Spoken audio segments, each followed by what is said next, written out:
Hello friends, आज बात करते हैं कि सप्तम भाव में यदि कर्क राशि है तो क्या इफेक्ट पड़ता है पर्सन या जातक पे। यदि सप्तम भाव मतलब सेवेंथ हाउस में कर्क राशि मतलब 4 नंबर लिखा हुआ है तो उनके जीवन साथी बहुत सुंदर होंगे, कोमल प्रवृत्ति वाले होंगे, कोमल प्रकृति वाले होते हैं। कोमल का मतलब होता है बहुत सॉफ्ट नेचर का होंगे।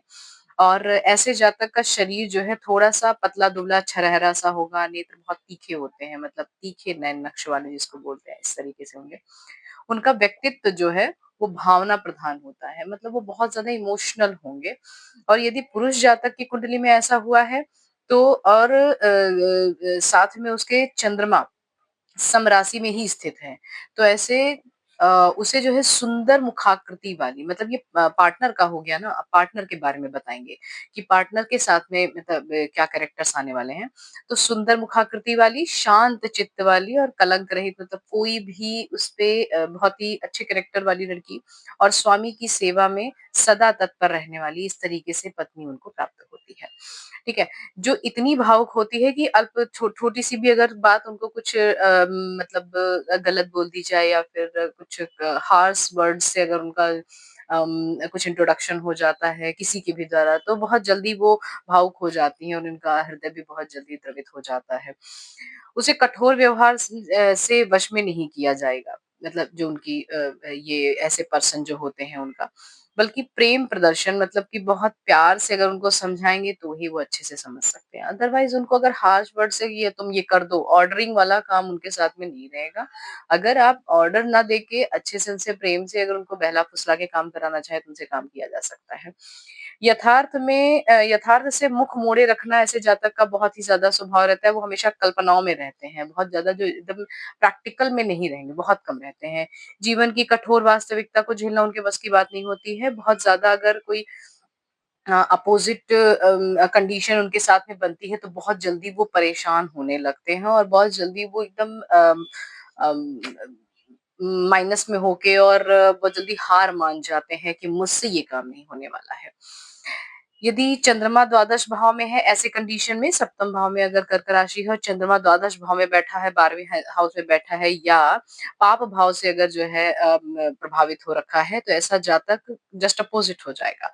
भोग विलास में रहेगा, कामातुर होता है और उसके बाद फिर विलासी रहता है। भोग का प्रिय बहुत ज्यादा होता है, वो रॉन्ग ट्रैक पे जाने का बिल्कुल, क्योंकि अब चंद्रमा द्वादश भाव में रह गया और उसके बाद फिर सुंदरता और इस चीज से व्यय होगा। व्यय स्थान है, द्वादश भाव को व्यय स्थान भी बोलते हैं। तो जो दिखने छलावे वाली चीजें हैं उसमें व्यय बहुत ज्यादा होता है, धन बहुत ज्यादा लॉस होता है, ऐसा बताते हैं। ठीक है। फिर नेक्स्ट आते हैं सिंह राशि। 5 नंबर लिखा हुआ है सेवेंथ हाउस में, तो उसका इफेक्ट क्या रहता है, तो जीवन साथी का स्वभाव बहुत उग्र आएगा।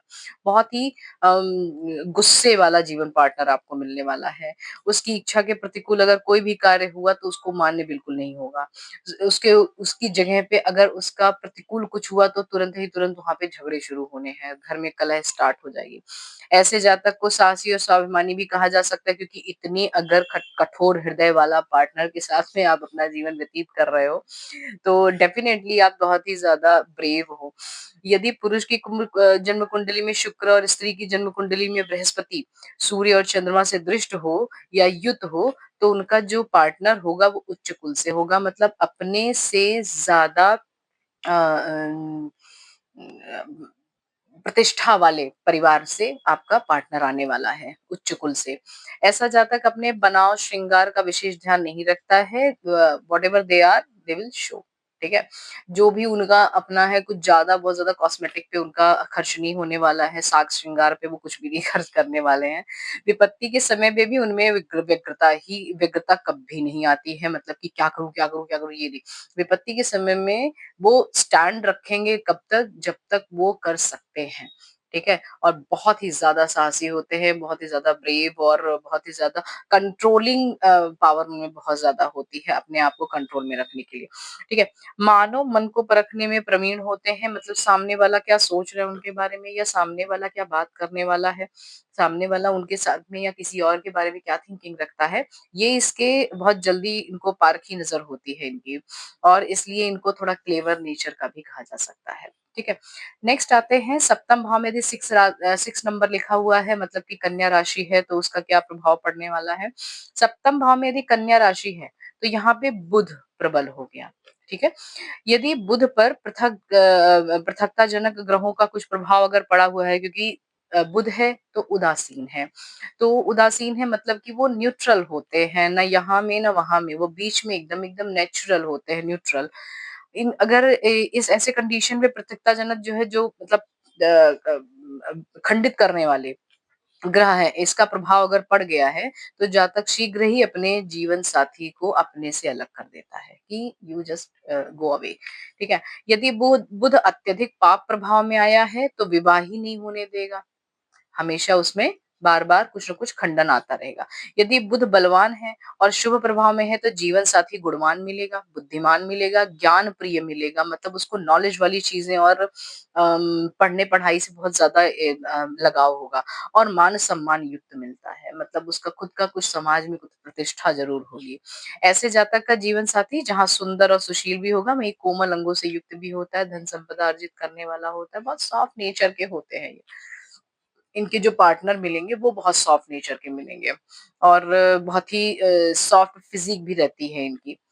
ऐसा जातक नीति और मर्यादा युक्त वचन बोलने वाला रहेगा मतलब जो भी बोलेंगे वो बहुत ही सोच समझ के और बस इतना ही जितने में काम चल जाए, मर्यादा युक्त होगा। संकटों में अपने जीवन साथी का साथ निभाने वाले होते हैं, ये बहुत बड़ी बात होती है। जीवन साथी तो सबको मिलता है, पर क्या है कि अ, कष्ट के वक़्त पे आप अपने पार्टनर का कितना साथ दे रहे हैं, ये ध्यान देना बहुत आवश्यक होता है, ठीक है? तो इसलिए जो कन्या राशि अगर इनके सप्तम भाव में जिनकी भी होती है, वो कंडीशन में बहुत अच्छा होता है, उनके जीवन साथी उनको हमेशा हर कदम पे उनका साथ देंगे रेदर दैन कि वो गलत भी कर रहे होंगे तो भी साथ देते हैं।